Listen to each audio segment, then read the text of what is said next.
Rathore. Okay, Rajesh Rathore. Rajesh भाई यहीं से शुरू करिए। तेजस्वी यादव के नाम पर कांग्रेस सहमत है या नहीं है? मुख्यमंत्री पद के लिए तेजस्वी का नाम मंजूर है? नामंजूरी की बात किसने की? हम इंडिया गठबंधन की प्रथम बैठक में इंडिया गठबंधन के तमाम साथियों ने मिलकर जो कोऑर्डिनेशन कमेटी बनाई, सभी मामलों के, जिसके अंदर 5 उप समितियां हैं, सभी मामलों के लिए कोऑर्डिनेशन कमेटी के चेयरमैन हमारे तेजस्वी यादव जी हैं। और पिछली विधानसभा चुनाव 2020 में हमने तेजस्वी यादव जी के चेहरे को सामने में लाकर रखा रहा और मात्र 12,000 वोटों से सरकार बनाने से हम चूक गए। लेकिन इस बार नहीं चूकना, इस बार सरकार हमारी बनेगी। हम उस पे काम कर रहे हैं, हम काम इस पे कर रहे हैं। बेरोजगारों को रोजगार। कांग्रेस का सीएम नहीं चाहिए क्या आपको? बिहार में आपको कांग्रेस का सीएम या फिर डिप्टी सीएम भी नहीं चाहिए क्या? ये सब हमारे जो शीर्ष नेता हैं, लालू प्रसाद यादव जी, मल्लिकार्जुन खड़गे साहब, दीपांकर भट्टाचार्य जी, डी राजा साहब, राहुल गांधी जी, सोनिया गांधी जी, ये तय करेंगे लेकिन को क्या चाहिए।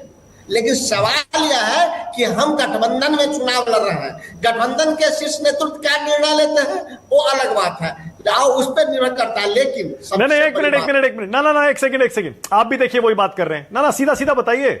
मुख्यमंत्री पर भी कांग्रेस ने दावा छोड़ा नहीं ना अभी? आप कह रहे हैं बड़े नेता तय करेंगे, छोड़ा नहीं ना अभी दावा?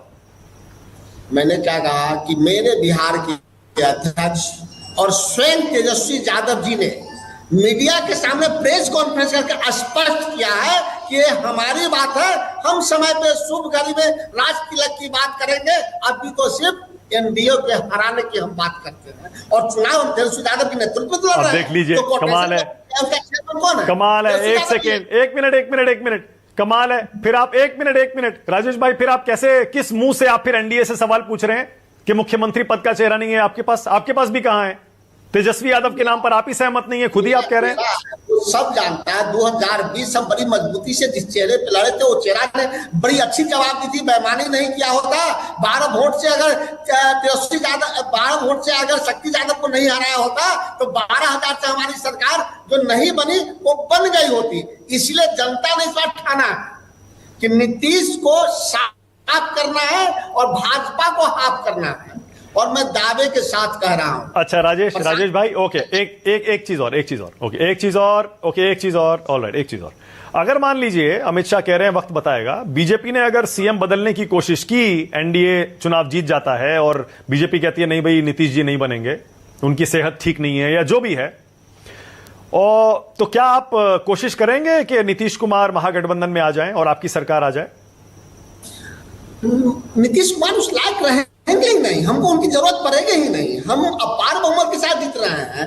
भाजपा और जेडीयू में लड़ाई है कि आने वाले समय में विपक्ष में कौन रहेगा, उसकी लड़ाई चल रही है उन दोनों में। और प्रशांत किशोर जी ठीक बोले हैं, प्रशांत किशोर जी के नेतागिरी पे हम सवाल नहीं करते, लेकिन कैलकुलेशन उनका ठीक रहता है। बंगाल का कैलकुलेशन देखिए, यहाँ भी बताइए, अगर 100 सीट दोनों लड़ेंगे भाजपा और जेडीयू और नीतीश जीतेंगे 25 से कम, तो भाजपा कितना 200 जीत जाएगी, भाजपा भी उसी के आसपास रहेगी। अरे तो बाकी सीट तो हमें मिलो जीतेंगे। एक सेकेंड राजेश राठौर, एक सेकेंड। अगर आप प्रशांत किशोर की एक भविष्यवाणी मान रहे हैं कि एनडीए की सरकार नहीं आ रही, तो दूसरी भी मान लीजिए। आपके बारे में तो वो ये कह रहे हैं कि कांग्रेस को उतना ही सीट मिलेगा जितना लालू जी भीख में दे देंगे, कांग्रेस का कुछ नहीं होने वाला है, वो ये बोल रहे हैं। महागठबंधन भी जीत नहीं रहा है, वो ये कह रहे हैं। मैं मानक भाई 2 बात कहा हूं, एक उनका कैलकुलेशन कहा हूं, एक नेतागिरी कहा हूं। नेतागिरी में वो फेल साबित होंगे, कैलकुलेशन उनका चूंकि उस मैनेजमेंट का वो काम किए हैं, वोट दिलाना और देना प्रशांत किशोर के बस में नहीं। कैलकुलेशन बहुत उनका अच्छा होता है, सटीक होता है। कैलकुलेशन बंगाल में उनका सटीक हुआ था, उन्होंने बताया था कितना सीट भाजपा को आएगा, और उन्होंने कैलकुलेशन के आधार पर अगर बताया कि नीतीश कुमार 25 से कम रहेंगे तो भाजपा ज्यादा कैसे होता है? अब जरा विनीत सिंह को लाइए। भाजपा ज्यादा कैसे होता है?